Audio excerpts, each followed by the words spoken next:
you will ask Brian. Today's interview will be moderated by Miami Alumni and Cleveland Chapter President Allen Dengler. So without further ado, take it away, Allen. Yeah, thank you, Emily. Welcome, everybody. Hope you all had a wonderful Memorial Day weekend. Another nice day here in Cleveland, Ohio. Our guest today for our second edition of the Redbrick Leadership Series is Mr. Brian Fishel. Brian serves as the Chief Human Resource Officer for Key Corp.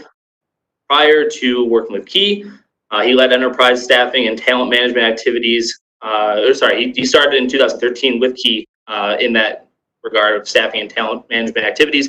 Prior to that, 15 years with Bank of America. Prior to that, he was with Coca-Cola. And prior to that, he was with PepsiCo. So he has many large corporation experience in leadership and has really worked his way up the chain. And we are fortunate enough to have him here today. Brian currently serves on the board of Business Volunteers Unlimited, Civically, a Cleveland-based nonprofit organization responsible for engaging businesses and nonprofits to work together and strengthen the Northeast Ohio community. This is a newer role for Brian. He is the co-chair for the Business Development Committee of the board. How you doing, Brian? I'm doing great. I'm good. Thanks again for taking the time here today and spending it with us. First off, I hope you're doing well. And how's your family doing? Everybody's good. Thank you. Good. I understand you journeyed down to Charlotte for the long weekend. How was that trip? Wet. Yeah. We had one tropical storm came through last week, and another one's coming. I saw that today. Yeah. I saw that. Luckily, or unlucky for you, it's 85 and sunny here in Cleveland, so you missed out. I'd like to kick it off similar to how we did it a couple weeks back with our first guest. But if you could just talk to us a little bit about your Miami experience. Why did you choose Miami? What was your major? And then kind of what activities you were telling me a story about some intramural basketball before we got started here. What kind of activities were you involved in? Yeah, sure. So I graduated in 87 and graduate degree in 88.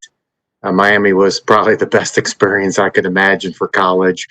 It's got as everybody knows, Oxford's by itself. I mean, it really is a college experience. And that was part of what I was looking for.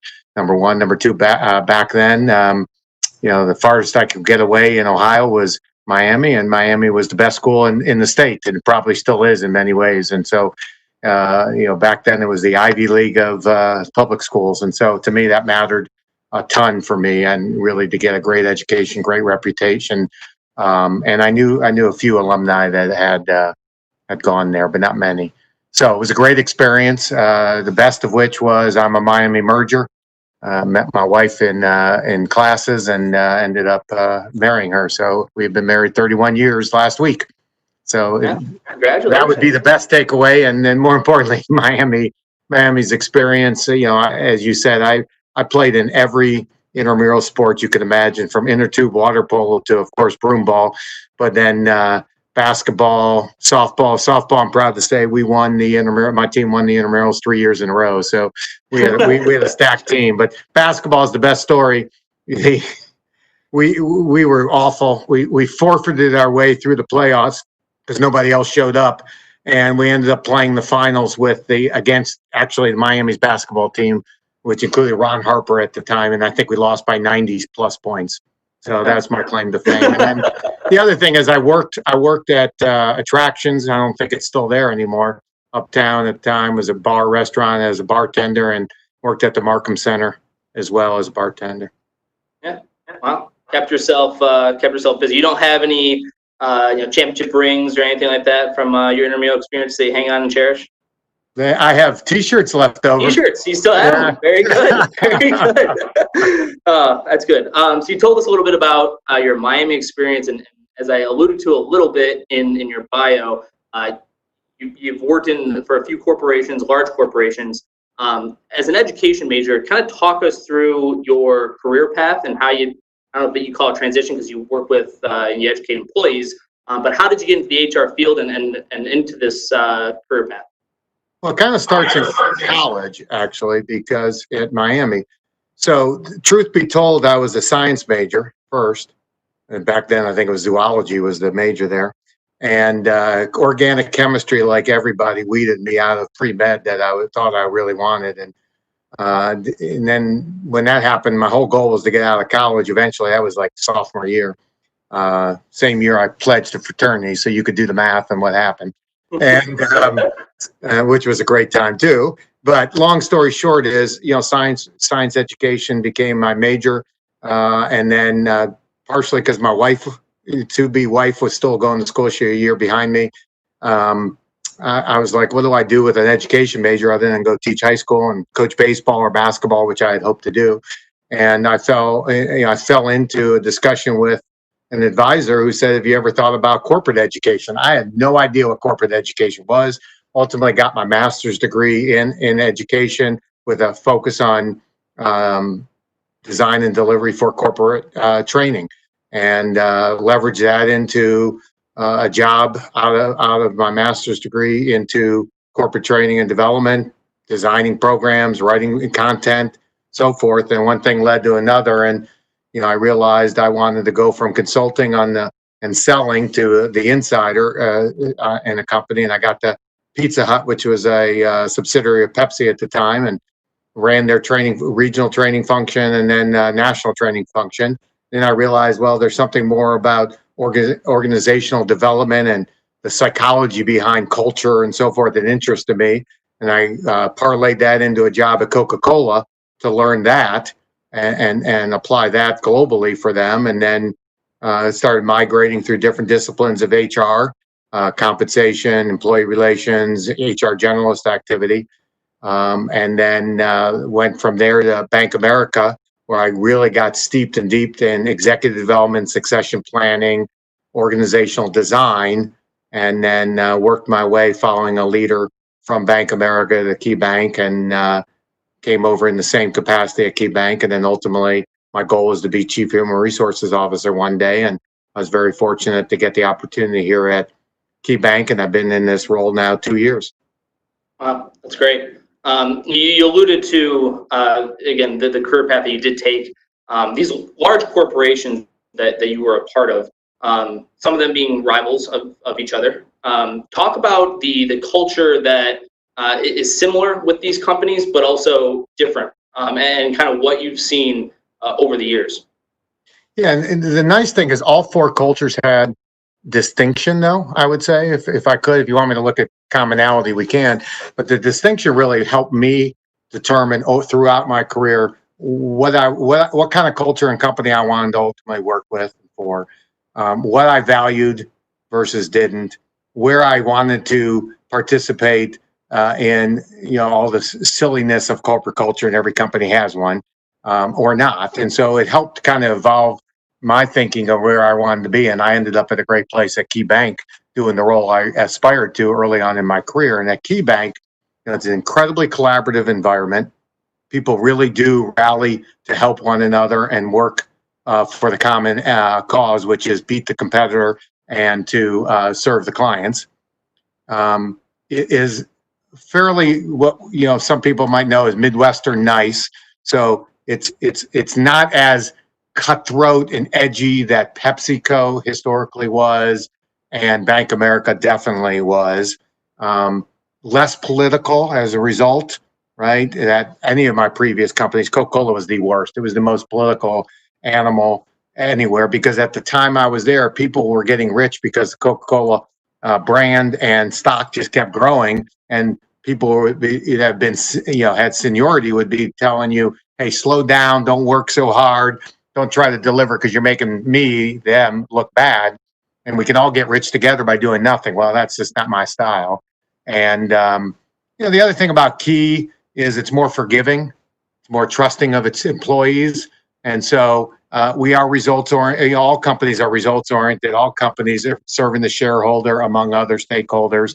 All companies, it's important to deliver and produce, whether you're in a staff role like I am or in a line role. You have to produce and execute. But the balance between the what and the how, and what's spoken versus executed, is important. So Coca-Cola is all about the how, and that was what I described. Bank America and Pepsi was all about the what, even though they talked about the how. And Key really is a nice balance of making sure you deliver, do the right thing by the client and the employee, but also then ultimately, do it within the cultural confines of what we're trying to accomplish as a company. Yeah, very good. As you've grown over the years, and I would imagine you take different pieces from each step that you take, but talk to us a little bit about your leadership style and how that was crafted over the years. So first and foremost, it's you learn from others. So I've been very fortunate to have bosses and mentors, and I'll call them career advisors that come and go through your career that have shaped me in different ways. Experiences would be the other one, which is, I've learned, and I would impart on most anybody.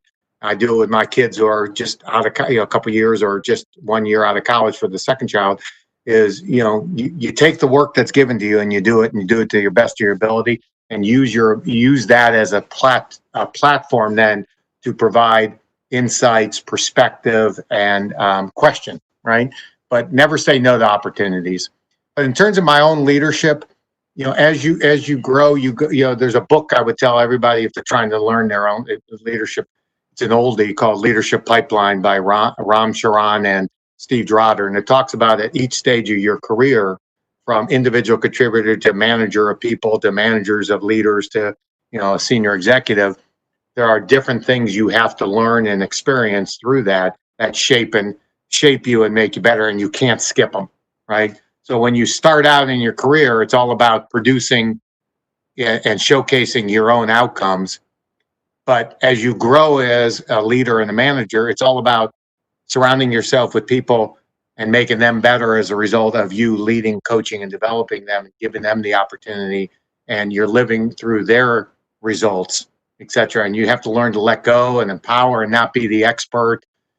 So there's a lot to do. And, the best thing I could say is, as you grow as a leader, being a servant leader is critical.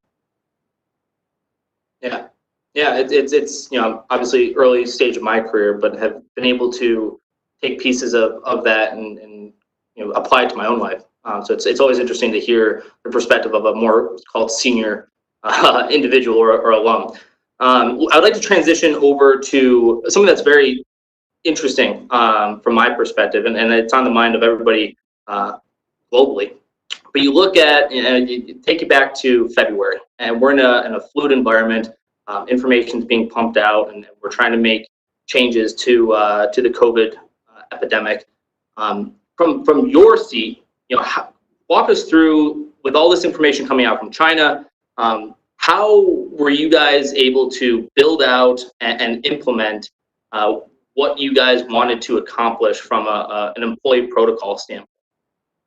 So first and foremost, like most companies, luckily we had a business continuity plan, right?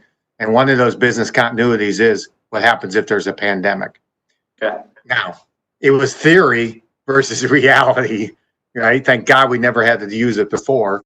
And I will tell you, getting out of the pandemic and to return to office is actually more complicated than getting into business continuity, because there was a playbook for business continuity, broadly speaking, where there's nothing. We're making it up as we go to get back into the office, like every company is. But one of the things I would say is, first and foremost, and I believe this to be true about a lot of things that you do, which is principally, what are you trying to accomplish? So first and foremost was, the guiding principle was, make sure we have the safety and the health of our clients and our customers first and foremost, even if that means we overspend on something in the short term to take care of the safety and security of our employees, right? And so that was first and foremost. Second was the principle is we're going to follow the experts. We're not the expert on this. So, the guidance of the CDC, the WHO, et cetera, would help shape our decisions and action. And then the third principle was like reality of day in, day out normally, but exacerbated in the time of crisis, is you're making decisions with imperfect information. And you got to be comfortable with that. And you got to be decisive with it, knowing that it's okay to unwind it later if you learn something new. but given the data you have in hand, you got to make decisions. And to me, actually, one of the tenets of a great leadership is somebody has to make that decision, right? They got to have that strategic perspective, and they got to be decisive appropriately. But one of the things I've seen really work well with my leadership team, with Chris Gorman, our CEO, and his leadership team, is that, say, for HR, I'm the expert that they're leaning on to make certain calls and certain decisions, but we're giving people the space to have a voice and to be able to provide the information and the perspective from their angle, from their team's angle. And it's my responsibility to take that all in, but still be decisive. And back to culture, we're not second guessing people. We're making the decision, we're moving forward, knowing that if we have to change the decision later, we will. So with that background, one of the goals and beliefs was I wanted to be appropriately urgent in making sure our employees felt comfortable. So the first thing we did was work with our operations and tech group, and we got as many people home, working from home as possible, right? And we did that literally over a weekend. And within 4 days, we had almost 80% of our workforce capable from working from home, including, by the way, our contact and call centers, which our peers didn't do, and some of our peers still haven't done. So it was that. It was making sure we took off the table any of the issues our employees were communicating to us. One about, okay, if you get ill, we'll pay your COVID health, even though we're self-insured, we're going to pay all of your health care if you're part of our medical plan. We're going to give you up to 3 weeks paid for any reason related to COVID. You had to take care of your family member, you had dependent care issues, you were sick, you wanted to quarantine. We paid 3 weeks right out of the top, et cetera, et cetera. And we made some really good and tough decisions. But the other thing we wanted to do is for all the people in the branches and operation centers who did need to go into the office or into branches, we didn't want a two-class citizenship. So we built premium pay. We were the first of our peer banks to do a premium pay for the people that had to go into the offices. We provided people that had to go in the office special tax-free stipends for dependent care to find, if they had to pay their neighbor to watch their kids so they can go to the office, we did that. So we made some bold decisions, some quick decisions, and then we've continued to monitor the effect of those, as well as then pulse our employees. So we just completed a pulse survey where 80% of the employees gave us feedback, and then we'll use that feedback to make additional decisions down the road. Yeah, interesting. You talk about how the journey back is going to be more challenging moving forward. I'm looking out the window right now, and I have a view of Key Tower. Obviously, you employ a lot of people in the Cleveland area, and I would have to imagine, I would assume you are the largest office tenant in the downtown area and occupy the tallest building with namesake on top of it. What do you foresee the future of the commercial real estate area, and then just people working from home moving forward? So let's start with work from home. So the best way I could describe it is the whole plan and strategy that probably would have been 3 to 5 years in the making to kind of get a more flexible work environment, more people working from home, hoteling, office space, et cetera, for us happened, as I said, in 4 days and now 3 months. So I suspect a couple things. More and more people are going to want to work from home. I mean, they don't have to commute. Some people, especially in lower paying jobs, might want to do their own gig economy for themselves, meaning they can have 2 jobs. There's just more flexibility with family issues, et cetera. So I would suspect at least a third to a half of our workforce will most likely be in some form or another of work from home, either permanently or some rotating period of time.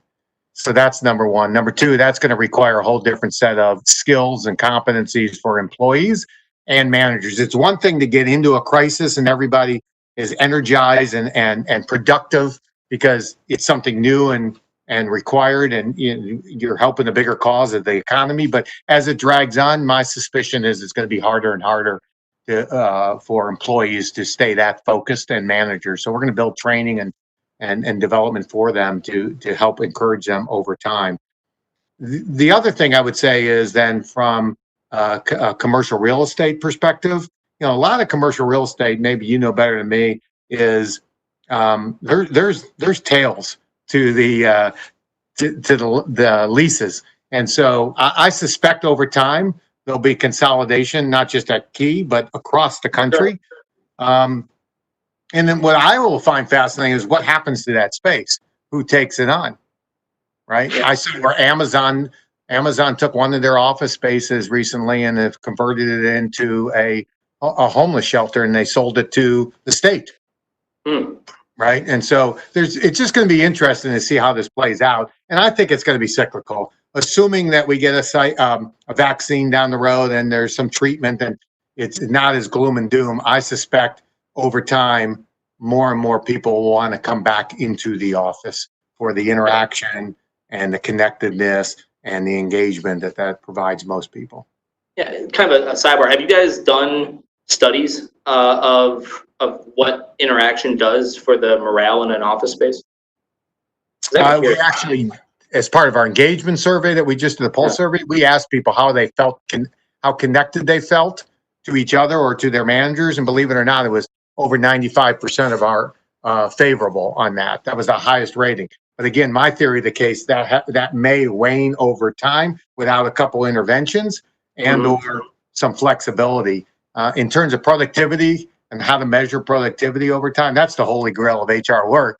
And, we're still trying to figure out what the right measures are for each group. I mean, there's obviously technology that tracks when you're on your computer, what you're doing, et cetera, that you could use, but then really are you providing the output that you need? So we'll see what happens. I'm a simple guy, so I think a third of the people are going to say, look, the more I need interaction, I need personal time with people, I need to collaborate in person, et cetera. A third are going to go, well, I could flex when you need me or don't need me. And a third are going to go, I like working from home. And I suspect that's going to be probably where it lands. Yeah.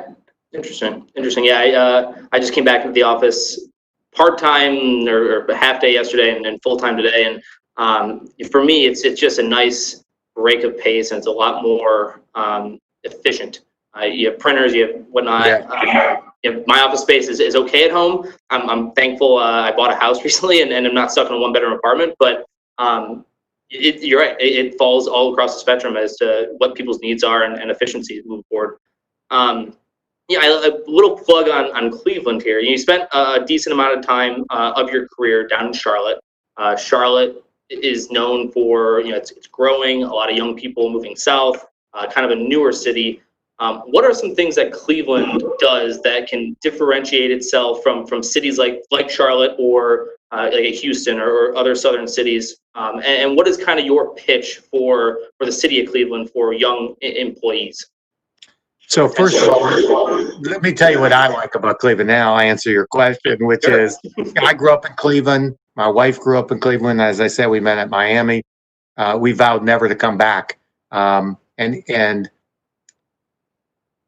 I am ecstatic being back in Cleveland. I've been there 7 years. I like it because I'm a sportsaholic. So growing up with all the Cleveland sports, but I have to tell you, the food and restaurant scene downtown, just the eclectic diversity of the city and the history of the city and just all the vibe that goes with it. There's always something to do in Northeast Ohio. Pick a topic every single weekend of the year. The arts and the orchestra and Public Square. I mean, it's fantastic. I mean, you might know this, but Public Square is the largest theater district outside of New York in America. Yeah. And you got so I could sell Cleveland based on what do you like? You like sports? You got sports. You like downtown, which is hopefully will survive this and been revitalized and it's safe again. And I spent a lot of evenings downtown with my son, my family, friends. Doesn't matter because it's easy to get in and out of. Traffic's not like the South. Cost of living is reasonable. There is work. There are large companies. High tech is coming back to Cleveland, in my opinion, and or technology jobs. And if you have any connection to Northeast Ohio, I can get you to Cleveland, and that's our number one attraction, right? If people have when I say Northeast Ohio, it could be Pittsburgh, Buffalo. I mean, this area of the country, Cleveland still is a pretty good sell to get young people. And if you haven't read in LinkedIn last week, they did their own study of the best cities to for people to start their careers in, and 3 of the top 10 cities or top 14 cities, I can't remember exactly the number, are in Ohio, and Cleveland, if I'm not mistaken, was the highest on that list. And it was like 3. I think it was St. Louis was 1, forgot number 2, and Cleveland was 3. Yeah, you're right. And I'm personally, I'm from Buffalo, and it's accessible to home. I got a wife, she's from Lima, Ohio, so Cleveland is a perfect stop, halfway between both of our families. And there's a lot going on here. I can only compare it to Buffalo and Oxford, so the only place I've lived, but the downtown has that big city draw, but it's not as clustered as a Chicago or a New York. You can live downtown, go do grocery shopping, you can go to Playhouse Square, you can go to your sporting events without the headache, and you're spot on. It's a lot more affordable. So good pitch, bravo. I'd work in Cleveland. Hey, anybody who wants to come work at Key and wants to live in Cleveland, or now we don't even need to say live in Cleveland, but hey, we're always hiring. And in fact, one of the things I will tell you, not just as a pitch, but one of the things we committed to as a company was we would not have layoffs as a result of COVID during, who knows what happens down the road, but we would not terminate people. Take care of the people, right? As I said earlier, number 1. And number 2 is we're still doing business. We're still in the business of business. Therefore, we're still hiring too. And I can't say every company's that way, obviously, right now. How, again, another sidebar, but you look at large cities like New York and Chicago. Do you think the Midwest positions itself well coming out of this, and people realizing that, hey, maybe I don't need to work in a New York City to have that work experience and working from home in a more manageable situation? I think you'll see a little, first of all, what we were seeing before COVID was the coasts and even the southern coast now have become so expensive to live in most major metropolitan areas that attracting people into the inner portion of the U.S. became something attractive, and we could find talent. Number 2 is I do think there'll be a migration. Not everybody. I mean, this whole doom and gloom, the big cities are gone. I don't believe so. But I think you're going to see more and more people be open to different environments in different cities to live in. And I think Cleveland's prime for it. And if you think of the Midwest, I was actually, our CEO asked us to do a white paper for him as we were preparing for our strategic review with the board this summer. And one of my strategic perspectives is I actually think with this whole COVID, you're going to see, and you already are seeing, the whole supply chain companies that are, in the mix of different industries come back to the U.S. And I think the Midwest and the Southeast, because, labor costs more than anything, but Midwest because of that's where it used to be, right? So you got a lot of infrastructure still here. I think you're going to see a lot of that come back to the U.S. again in the Midwest. And I think manufacturing and other areas, I think the Midwest actually over the next 3 to 5 years is prone to a real uptick. That's my gut, and I got no data to prove it other than. Won't hold you to it. Yeah. Cool. Let's transition a little bit to talking about getting out of college. Any advice to new grads within their first 5 years of career that you'd like to share? So I'll tell everybody what I told my kids, right? Which is whatever job you get, and number 1 right now, based on the labor market, I would not necessarily turn down jobs that are outside the field you studied or you started your career in, because I would look rather at people who said, okay, how am I going to use this as an experience to either keep working and or work and learn something new. So if I had to go to a different industry for a period of time, you go to a different industry, right? And you take what you need to do. You could sell that better than I got laid off and I sat there and collected unemployment because I could make more money if I was starting out, which, by the way, in some states, it's true. But I'm not sure that would be my answer for an interview. So when I think about what it's a bit old school, but I would tell you it's true, which is whatever is given of you, give it 120%.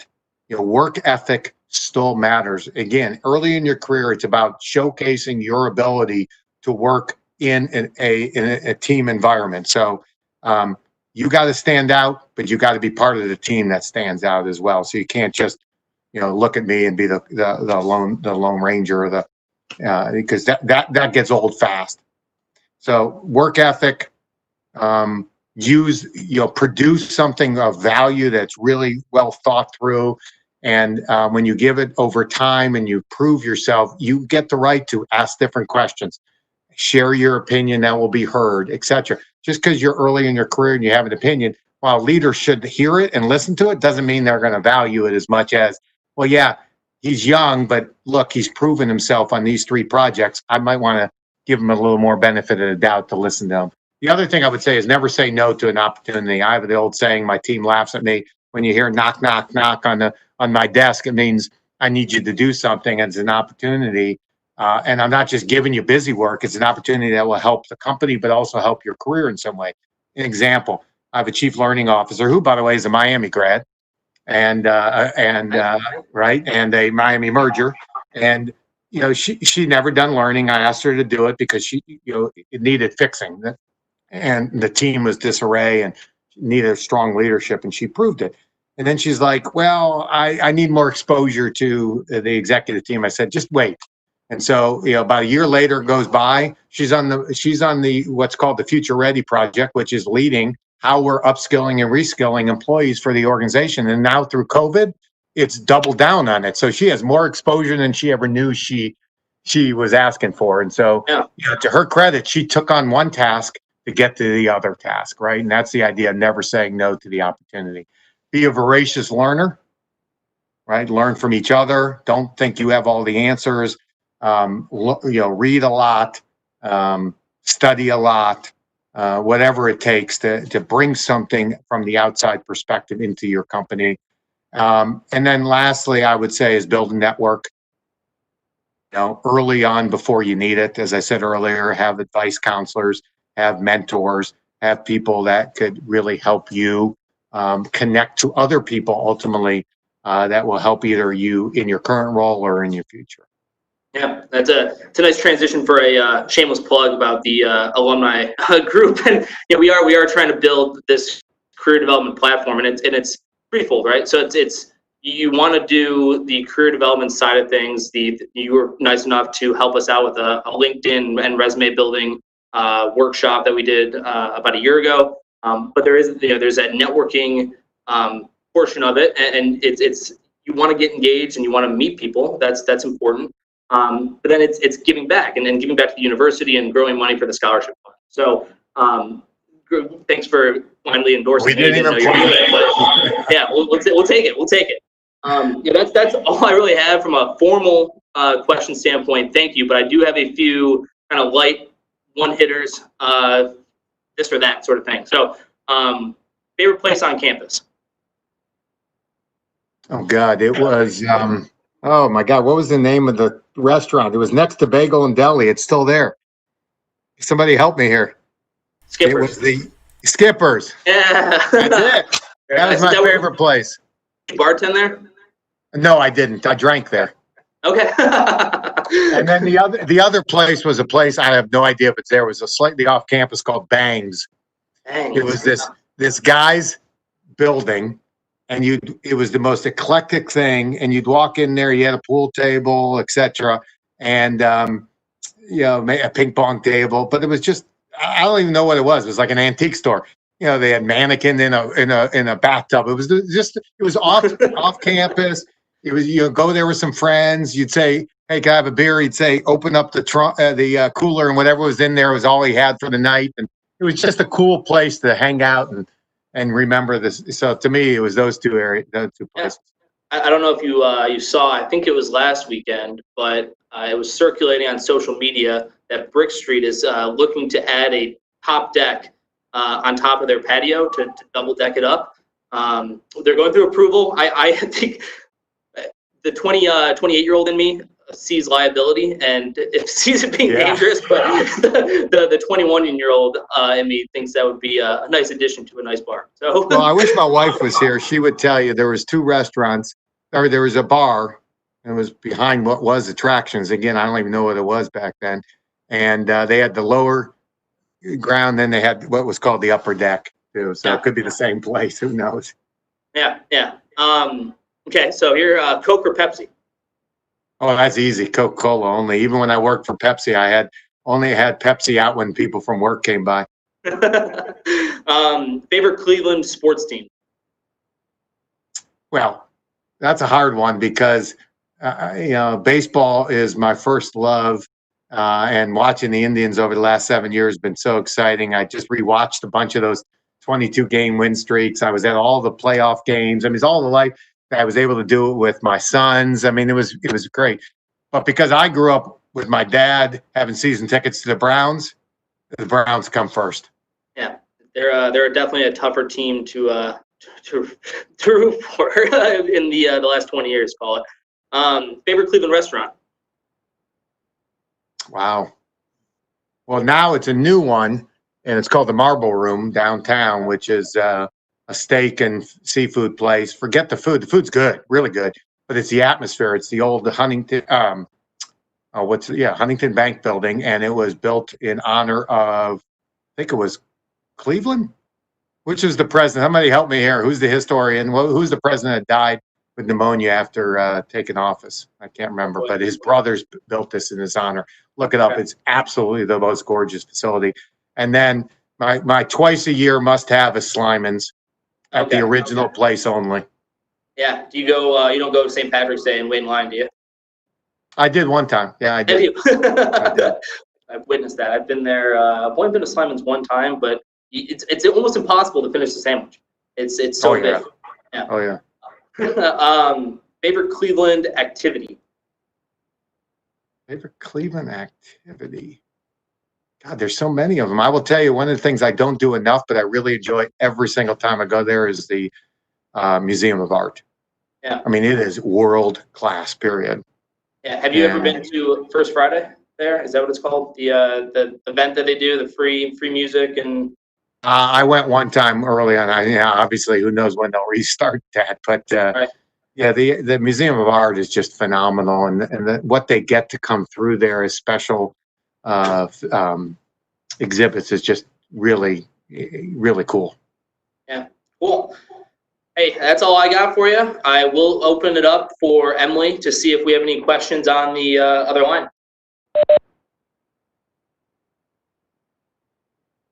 Yeah, thank you so much to both of you. So you actually hit on most of the questions that came in, Brian, which is good. One thing, so this is one question from Carl, class of 77, but he said, so you mentioned that the crisis accelerated a flex workforce, work from home that might have taken 3 to 5 years, and you all did it in 4 days. So what trends are you seeing that tells us how banking itself will change with all of this, and what banking might look like in 2023, or what might be the most different? So what I would say is the following. That's a great question, and something, again, strategically we're trying to wrestle with as we're building our 3 to 5 year plan here at Key. But I think what you saw was my CEO, again, who's a Miami grad, I'll plug him, Chris Gorman, would tell you that he has said what's happened over the last 3 months probably would have taken us 7 to 10 years to do from a digital banking perspective. So, 20% of our branches closed out of the chute, and the rest were drive-through and by appointment only. Even our head of digital will tell you people are going to go back to branches, but maybe not at scale. So our branch traffic was down nearly 50% in the first month. Our digital traffic and digital origination, without quoting a number, was up several 100%. And that was not just digital savvy young people, but older people that probably never used mobile banking or digital tools, et cetera. And so I think you're going to see a greater migration towards digital, which has already begun, but it's going to get accelerated in investments. I think you're going to see also the fulfillment side of that. So think of your experience in Amazon, right? You get the product when they tell you. If it's not delivered, they make it easy for you to contact them or contact the seller. You get your money back, etc. So the focus on contact centers, call centers, and the back end fulfillment is going to be as critical as the front end digital. And I think those are going to be two areas that are going to be dramatically upgraded across the board in banking. I think you also see some consolidation over time too. I mean, you saw it with SunTrust and BB&T, and you'll see other banks at the right time start merging as well. Yeah. So we have, this isn't a question, but more of a comment. Mark, class of 87. He said, I think it was Lottie Moon's upstairs, which was his favorite, and Attractions was downstairs. Aha. See, somebody knew what it was. I was thinking of, thank you. I actually bartended at Attractions. That was kind of fun for a while. So really, you honestly have hit all of the other questions that have come in. One that if you want to just touch on briefly, Dan from class of 2008 asked, "What if you could go back? What would you have done differently in your career?" Wow. Again, not to make light of it. There's a lot of things I look back in my career and say, "Darn, I should have done that a little better." But there's a couple that stand out, and the theme is the following. Though, forget the issue or the actual event. The learning for me was sometimes you have to not sometimes, mostly, is back to your question, Alan, what have I learned over the years to be successful as a leader? You gotta subjugate your own needs and cause sometimes for the benefit of the enterprise, and you can't put yourself above the enterprise. And anytime I did that, I got slapped around pretty hard, and I was very fortunate each and every time to have a mentor or a boss that protected me, but they gave me some hard love at the same time. And that goes back to servant leadership. You just got to step back and go, okay, it too shall pass. Now might not be the right time. You might not want to push it that hard. You just got to weigh all those options. But I could think of multiple times I kind of tried to make myself bigger than the cause or the issue, and each and every time I got the bad end of that. Let's put it that way. Great. So those are really all the questions that have come in. So do you have anything else, Allen? No, this is great. Brian, thank you again for taking the time. We'll be sure to pick your brain, hopefully in the future, and appreciate all the effort that you've given to the chapter. So thank you. Yeah, thank you. My pleasure. Sorry. Oh, sorry. I was just going to say my pleasure. Thanks for having me. I look forward to staying connected and maybe getting even more involved, as you and I have talked about. And then on top of that, if anybody wants to, touch base with me for any reason, you're welcome to do so. You can find me on LinkedIn. You can find me in my KeyBank account, email account, whatever it takes. I'm more than happy to talk to anybody. Great. Thank you so much, both Allen and Brian. I hope that you all enjoyed your time with us and learned something new, and will join us for the next Cleveland Redbrick Leadership Series on June 9th with Jen Borovica as she discusses stress management. That invite will go out within the next week or so. So also be sure to check out other upcoming webinars on the ALC site. We have quite a few happening over the next few weeks, including a wine tasting happening this Friday, and virtual alumni weekend happening June 11th, 12th, and 13th. So be sure to check that out. And you can find the information for that on www.miamialum.org. So again, thank you to Allen and Brian. Thank you to you all for joining us today. Have a great rest of your afternoon, and as always, love and honor.